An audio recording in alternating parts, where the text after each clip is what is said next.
नमस्कार दोस्तों, स्वागत है आपका अपने YouTube channel Hindi grammar Meena Sharma पर। दोस्तों सबसे पहले नमस्कार देखो नमन।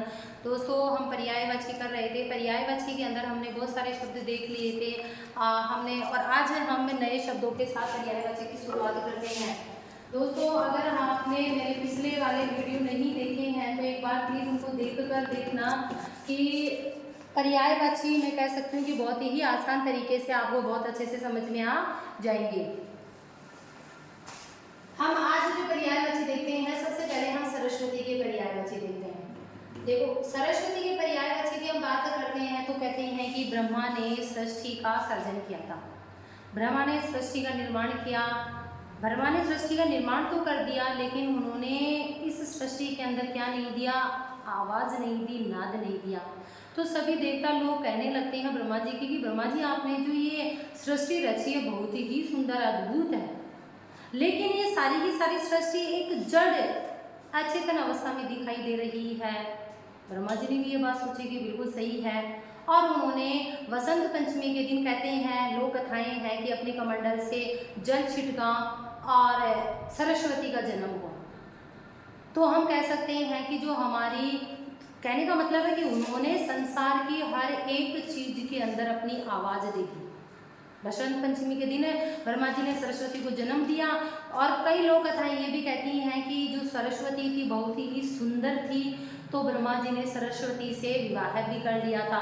तो कहते हैं कि पुत्री के रूप में भी लोग इनको मानते हैं, इनकी अर्धांगिनी पत्नी के रूप में भी मानते हैं। तो सरस्वती ने संसार की जितनी भी चीजें हैं सभी के अंदर क्या डाल दी थी? आवाज डाल दी थी। तो हम कह सकते हैं आवाज यानी वाणी। तो हम सबसे पहले इनका जो नाम ले सकते हैं, हम इनको वीणा भी कह सकते हैं।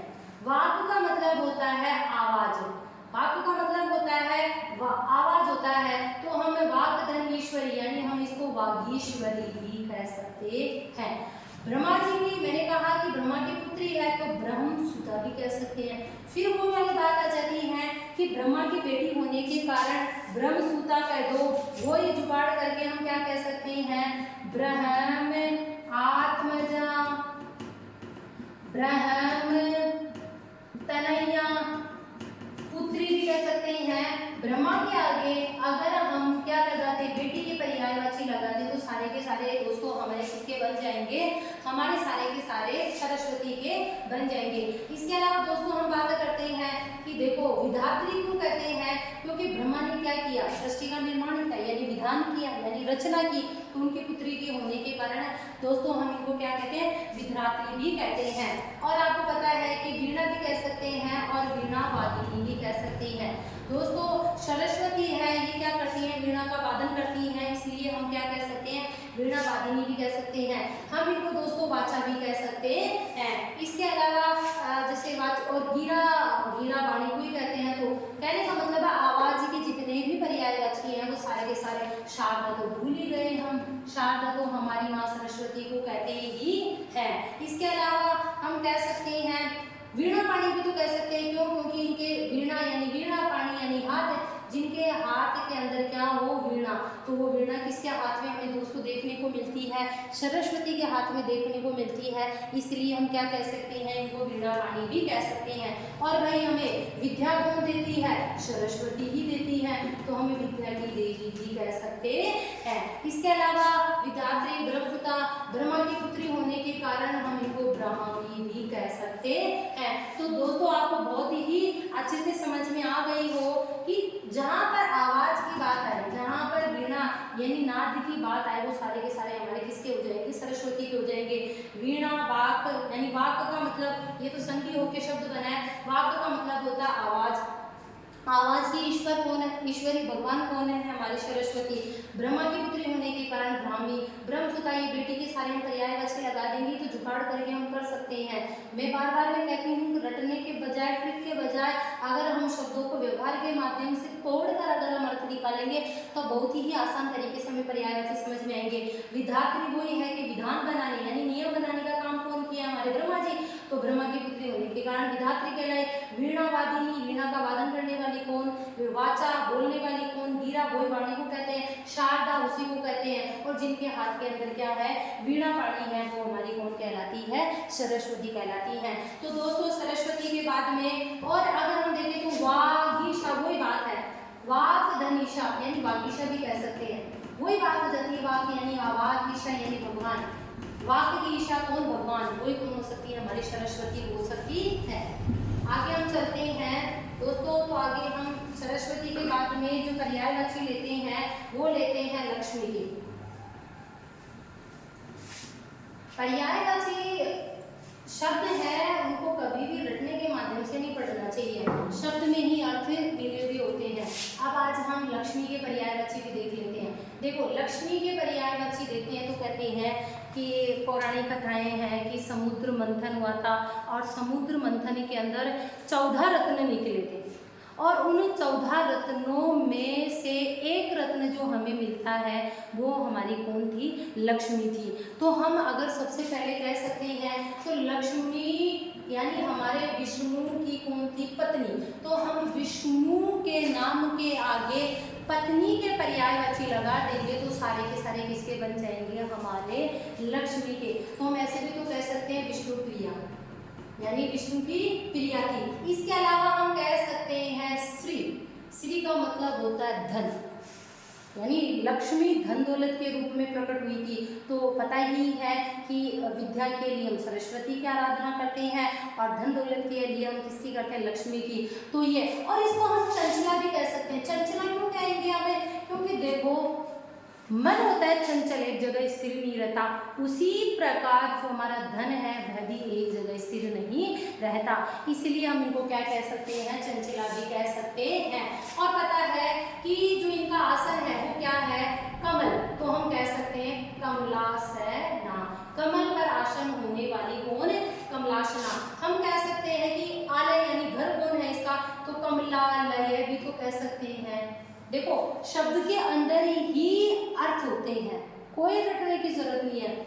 आलय यानी स्थान, जिसका स्थान कमल हो वो हमारी लक्ष्मी, जिसका आसन कौन हो, कमल हो, वो हमारी क्या है, लक्ष्मी है। इसके अलावा हम कहते हैं, जैसे मैंने कहा कि समुद्र मंथन हुआ था और समुद्र मंथन के अंदर 14 रत्न निकले थे, उसके अंदर एक रत्न हमारी लक्ष्मी, यानी हम कह सकते हैं समुद्र की बेटी होने के कारण हम इसको समुद्र जा भी तो कह सकते हैं।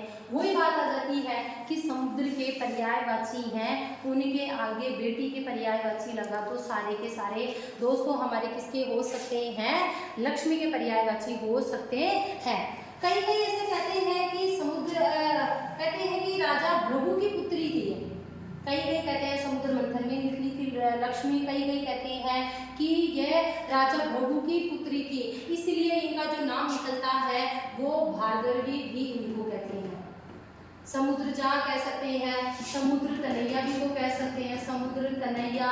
उसी तरह से हम कह सकते हैं क्या, समुद्र, आत्मजा, पुत्री, बेटी, ये सारे के सारे समुद्र के पर्यायवाची के आगे अगर हम बेटी के पर्यायवाची लगा देंगे तो सारे के सारे दोस्तों किसके बन जाएंगे, हमारे लक्ष्मी के बन जाएंगे। इसके अलावा समुद्र को हम सिंधु भी तो कहते हैं, तो हम सिंधु जा भी तो कह सकते हैं, यानी सिंधु में उत्पन्न होने वाली। इसी प्रकार हम क्षीरोद समुद्र को कहते हैं तो क्षीरोद तनैया भी तो कह सकते हैं, लक्ष्मी को क्यों नहीं कह सकते हैं, क्षीरोद हमारा समुद्र, तनैया यानी पुत्री, समुद्र की पुत्री कौन है, हमारी लक्ष्मी है तो कह सकते हैं। हमारे हरि की प्रिया, विष्णु प्रिया होने के कारण हम क्या कह सकते हैं, इनको हरि प्रिया भी कह सकते हैं। और हम इनको रमा भी कह सकते हैं। रमा क्यों कह सकते हैं, क्यों, क्योंकि जो हमारा धन दौलत है वो हर यानी लक्ष्मी यानी धन हर जगह रमा हुआ है, तो लक्ष्मी हर एक जगह विराजमान है।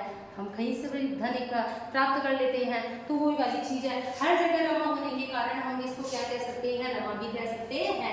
इसके अलावा एक इनका जो नाम चलता है वो चलता है इंदिरा, इंदिरा एक इनका जो नाम चलता है वो चलता है दोस्तों क्या, इंदिरा। इसके अलावा बहुत सारे नाम नहीं है, इन्हीं नामों के अंदर से हम आराम से, मैंने क्या बताया, विष्णु के पर्यायवाची के आगे पत्नी के पर्यायवाची विष्णु पत्नी भी तो कह सकते हैं, विष्णु पत्नी, विष्णु अर्धांगिनी भी कह सकते हैं, विष्णु प्रिया भी कह सकते हैं, हरि प्रिया भी कह सकते हैं। कई कहते हैं कि राजा भृगु की संतान थी, तो भृगु की पुत्री होने के कारण कहते हैं कि भृगु ऋषि थे, कोई कहते हैं राजा है, उनकी पुत्री होने के कारण इनका बस थोड़ा सा ये ध्यान रखना है कि ये भार्गवी नाम कैसे पड़ा है। बाकी देखो श्री हम जानते ही हैं, चंचला क्यों कहते हैं, क्योंकि हर जगह रहती है, ये चंचल होती है, इसलिए चंचल। बिजली को भी कहते हैं क्योंकि बिजली भी हर जगह होती है, तो चंचल हमारा मन है। इसी प्रकार विष्णु प्रिया तो आप जानते ही हैं। और समुद्र के पर्यायवाची के आगे अगर हम क्या कर देंगे, समुद्र के पर्यायवाची के आगे अगर हम बेटी के पर्यायवाची लगा देंगे तो दोस्तों हमारे किसके बन जाएंगे, सारे के सारे लक्ष्मी के पर्यायवाची। बस इतना सा इसको ध्यान रखना है कि भार्गवी को कहते हैं क्योंकि कहते हैं कि एक ऋषि थे, इसके कारण भार्गवी पड़ा। शिरोध तनय जानते हैं, हरिप्रिया जानते हैं, उदिरा जानते हैं। तो दोस्तों आज हमने सरस्वती और लक्ष्मी के पर्यायवाची देखे हैं। आपको ट्रिक के स्थान पर जो शब्द में से जो अर्थ है वो समझना कैसा लगा, और अगर आपको पर्यायवाची समझ में आ रहे हैं तो प्लीज़ कमेंट करके ज़रूर बताना। अगर आपको कोई भी डाउट है तो वो भी शेयर करना। अगर आप चैनल पर नए हैं तो सब्सक्राइब करना और लाइक करना एंड शेयर करना। Thank you.